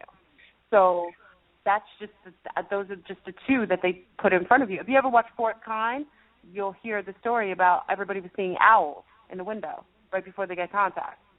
But it wasn't an owl. It was really an ET. Because the lady would say, can you tell me what it really was? And then their brain defragmented it, and then they found that it was the ET that was messing with your brain to make you think you're seeing a hologram of a owl. But the owls are really that. That's a sign that you're getting contact, too. If you see owls on a weird... Oh, wait, hold on. I hear weird sounds during our conversations. Yeah. That's why I have dogs in the house. It helps me. Oh, okay. Cats are not the best. Cats can see in between dimensions. Cats are good cats, too. But cats can be also possessed by, because they have reptilian bloodline in them, so they're easily to be infiltrated. Yeah, they're easier to be infiltrated. Like if you have a spy, that's another entity. Cats are they're easier to have them as watchers because they have the same eyes as reptilians. Same as birds. Oh my God, girl! Don't tell me that because okay, my husband and son was walking to the store and my husband brought home these 2 kittens, so we had them ever since. Aww. Like probably like for the past 5 or 6 months. So I named one Isis and the other one Bassett, and so they're like really fat now because we be overfeeding them. But I wasn't really into cats though. I wasn't really no cat person, but I don't know. I liked them, and so I kind of got used to them. But they definitely like always look like they're watching something. Like they can see in between the dimensions because they have the same DNA as reptilians. Yeah, so they see in between. They can see other entities. They can see ghosts. They can see orbs. They can see crafts. They can see everything. Yeah. Okay. Yeah. As long as you don't turn into a demon or something. Well, you know what? Fleurbrun, I have dreams about these cats all the time too. Like they're in my dreams, like all the time. I'm just like, what is going on with these cats? Like, because I'm definitely wasn't. Actually, I'm allergic to cats, but like I was. Mhm. Did the allergy go away? It must have, because when I was young, my grandmother had to get rid of our cat because she was like, I was allergic to it. And that's why I'm like, now we have 2 and no adverse reactions or anything. Well, that's a hint. That's a hint of who you may have contact with. Remember, we have feline type. I have a picture of one that one of my subscribers sent to me, a great one of one hiding. But you have feline ETs, too, that are here. Oh, yeah. So, wow. It's interesting that you said that you no longer have that allergy. That could mean that they messed with your DNA a little bit and altered it so that you could have more receptivity to their kind. It's interesting. Maybe. Mm-hmm. Yeah. And the feline beings are not negative. They're just different beings. They're different entities. Every ET group has their good and bad. So I can never say, but all of them have an agenda. That's belief. Everything has an agenda. We have agendas. I have an agenda. Right. You know what I mean? Right. So the cat even has one. I know one of the agendas is to eat all the time, but oh my God, please scratch the sides of couches. Yeah, no. I mean they each have their Remember, every group has left remnants of their DNA in every animal on the planet. So every ET group has left a mark, a little tag of themselves. They're like lizards, snakes. Cats, birds, every animal has connected to some ET group, the insects, everything. So, it makes sense that whoever you resonate with the most is usually who you have the connection with in that other realm if you're a contactee. Okay. Wow. Like with me, I was having... When I started to find out aspects of who I was starting to have weird things like snakes, like a black snake showed up on my front door. I came home and saw a black snake on my front door. I was like, oh, what's that about? I'm not afraid of them, but I don't want to play with them. Right. but at the time, that serpent energy was showing up. I was having dreams of snakes, and not bad dreams. I had one that was it was a snake, huge. I'm talking about huge snakes. And again, these snakes are reminiscent of the entities probably I'm connected to. And one kind of bit me just for fun. It didn't hurt, but it was kind of like a pet. And I just kind of backed them off. But there was one snake that was a white. Of course, it was white and mouth and deformed. And I was scared of this one. I hid around the corner and he was looking for me. So I have a connection to the serpent, which I knew, the Nega serpent. I have a connection there because I don't like snakes, but I don't have an affinity for them, but there's something about them that's okay with me. You know, just like lizards. I live in Florida, so lizards don't bother me. So there's some connection there that's strong, and I don't have a fear of them that's natural. I don't have a natural fear of them. I'll watch them. I'm not keeping them in my house, no. Right. But there's a reason why in certain parts of other countries you'll see certain people who can sit with cobras and snakes, and the snakes don't bite them. Right, you know? right, which is amazing. Yeah. Watch Conan the Barbarian again. What's his name? James Earl Jones played the Serpent King, who killed Conan's mother and father, and he turns into a snake. He transforms himself into a snake.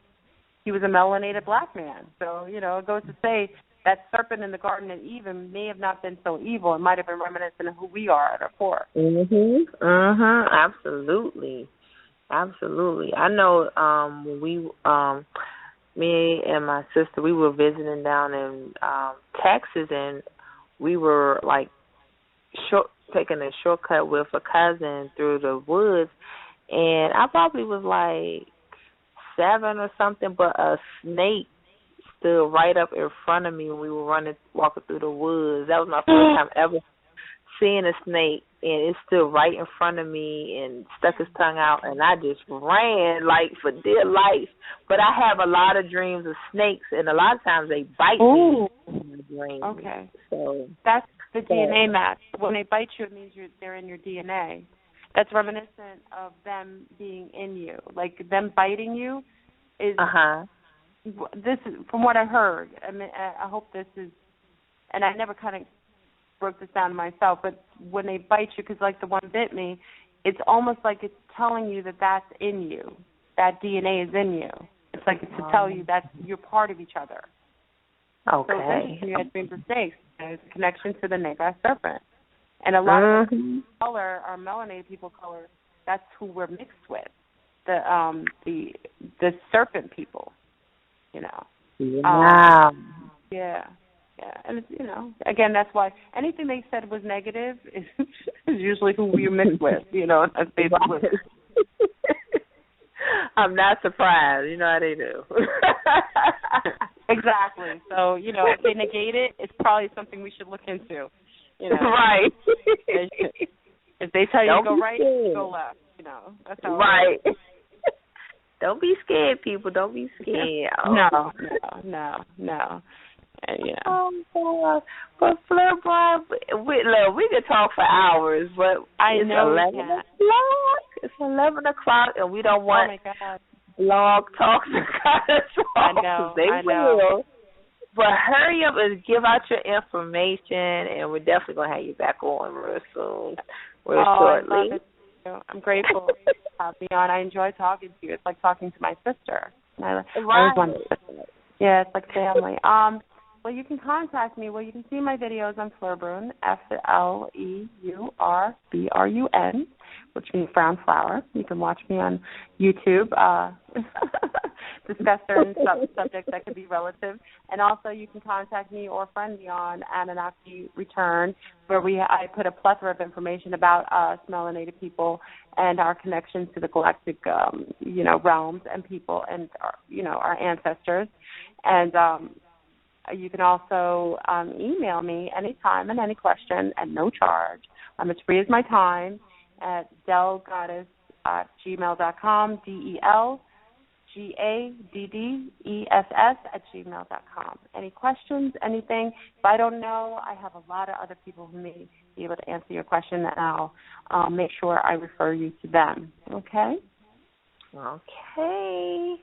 All right. Well, we're gonna get in touch with. We're gonna get in touch with you about some other little things we were talking about. Yes. About the best pictures. Oh my gosh. That last one today. Yes. We'll talk. All right. And thank you all for listening. This is Mystic Feather signing off and sending love. And got anything that you want to say, Holistic Gal? No, peace and blessings to everyone. Thank you, Goddess, for coming on tonight. Thank you. Peace, Goddesses. Peace and love, Goddess. Pleasure as always. Bye. All right. Good night, all.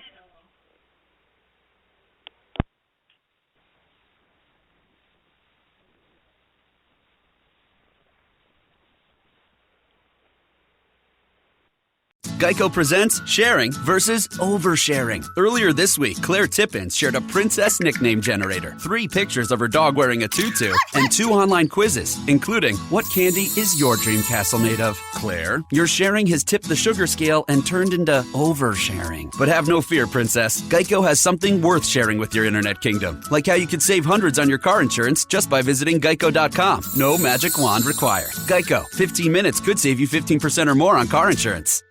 Geico presents sharing versus oversharing. Earlier this week, Claire Tippins shared a princess nickname generator, 3 pictures of her dog wearing a tutu, and 2 online quizzes, including what candy is your dream castle made of? Claire, your sharing has tipped the sugar scale and turned into oversharing. But have no fear, princess. Geico has something worth sharing with your internet kingdom, like how you could save hundreds on your car insurance just by visiting geico.com. No magic wand required. Geico, 15 minutes could save you 15% or more on car insurance.